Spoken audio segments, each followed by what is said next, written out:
Hello and welcome to World in 2 Minutes, brought to you by trtworld.com. Let's take a look at this hour's developing stories. The White House said it was continuing to do all that it can to secure the release of 3 Americans detained in North Korea after they made a televised appeal for help from the U.S. government. A spokesman added securing the release of U.S. citizens is a top priority, and the White House has followed these cases closely to secure U.S. detainees' earliest possible release. Israeli media reported that the Israeli government will meet to consider close to $600 million worth of cuts from the 2014 budget to fund the cost of its recent military offensive on the Gaza Strip.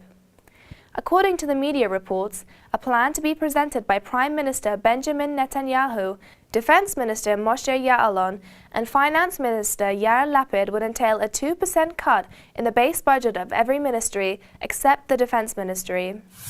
A paratroop commander said Ukraine has handed over a group of captured Russian paratroops, and Russia has detained 63 Ukrainian soldiers who crossed onto its territory last week.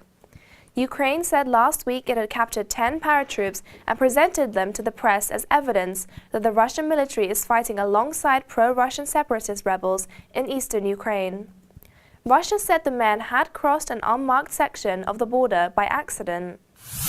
A 9-year-old girl died after a sand cave collapsed on the Oregon coast, trapping her beneath the sand. Lincoln City Police and North Lincoln Fire and Rescue crews responded to the scene around 5:15 p.m. after receiving a call. Lincoln City Police Lieutenant Jerry Palmer said the child came out of the hole unconscious and not breathing. Authorities said the 9-year-old was visiting the Oregon coast with her family, who was at the scene where the collapse occurred. The girl's name has not been released. And that was all for this hour's World in 2 Minutes. You can always log on to our website, trtworld.com, for more stories.